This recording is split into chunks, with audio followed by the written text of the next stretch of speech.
मित्रांनो, महाराष्ट्रात गेल्या काही वर्षापासून खूप गँगवर वाढलेला आहे आणि 2024 मध्ये तर महाराष्ट्रात खूप डॉन तयार झालेले आहेत आणि त्यांची दहशत सुद्धा खूप महाराष्ट्रात वाढलेली आहे। तर आपण आज या व्हिडिओमध्ये महाराष्ट्रातले असे सर्वात खतरनाक 7 डॉन कोण आहेत आणि ते काय करतात आणि ते कुठे आहेत हे संपूर्ण काही डिटेलमध्ये जाणून घेणार आहोत। तर तुम्ही जर आपल्या चॅनलवरती नवीन असाल तर आपल्या चॅनलला सबस्क्राइब करा आणि आपल्या व्हिडिओला लाईक करा।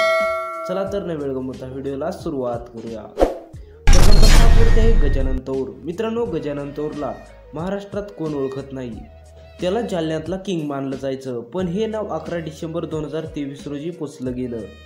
त्याला भर दिवसा गोळ्या झाडून मारण्यात आलं। त्याच्यावरती 16 पेक्षाही जास्त केसेस होत्या।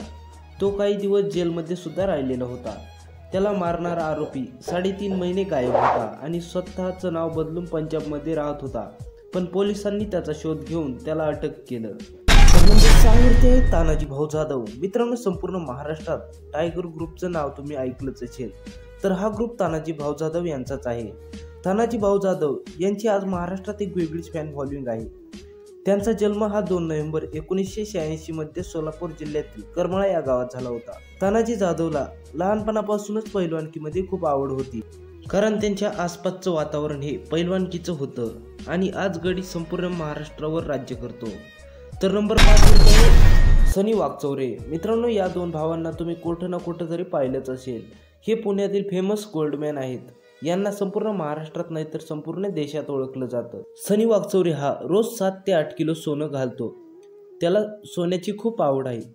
तर सनी वाकचौरेची पुण्यात एक वेगळीच दहशत आहे। त्याचा जन्म हा 2 जानेवारी 1990 मध्ये पुण्यामध्येच झाला होता। तो 2024 नुसार 35 वर्षाचा झाला आहे। तर नंबर 4 वरती अविनाश फोडसे। मित्रांनो, अविनाश फोडसेला ठाणे जिल्ह्यात खूप मानलं जातं। त्याची ठाणे जिल्ह्यात खूप दहशत आहे।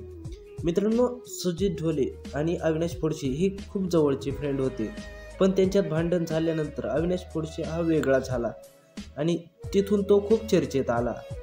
तर अविनाश फोडसे यांनी त्यानंतर एक नवीन ग्रुप बनवला छत्रपती शासन नावाने।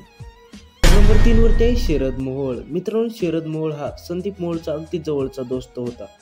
त्याने संपूर्ण पुणे शहरात आपली दहशत वाढवून ठेवली होती। 2024 मध्ये कोथरूड भागात त्याची हत्या करण्यात आली।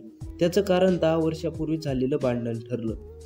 शरद मोहोळ संदीप मोहोळ सोबत बऱ्याच दिवस काम केलं, पण संदीप मोहोळ गेल्यानंतर पुण्यात गँगवॉर वाढवलं ते या शरद मोहोळनेच।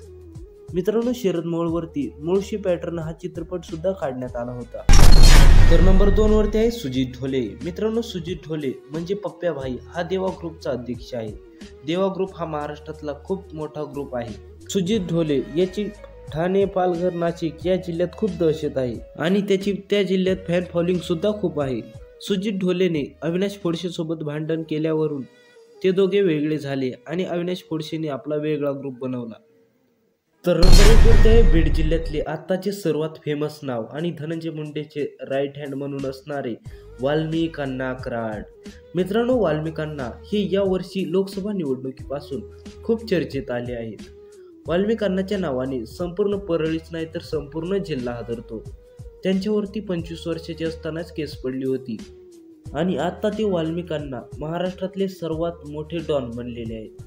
ते आता चर्चेत आले ते म्हणजे मस्साजोग गावात झालेल्या संतोष देशमुख हत्या प्रकरणामुळे। त्यामध्ये त्यांनी खंडणी मागितल्यामुळे त्यांच्यावर गुन्हा दाखल केलेला आहे। तर तुम्हाला काय वाटते या डॉन बद्दल हे कमेंटमध्ये नक्की कळवा आणि तुम्ही जर आपल्या चॅनलवरती नवीन असाल तर आपल्या चॅनलला सबस्क्राईब करा आणि आपल्या व्हिडिओला लाईक करा, कारण आपल्या चॅनलवरती असेच इन्फॉर्मेटिव्ह व्हिडिओ पाहायला भेटत असतात। तर भेटूया असेच एक नवीन आणि इन्फॉर्मेटिव्ह व्हिडिओमध्ये। तोपर्यंत बाय सर्वांना, धन्यवाद।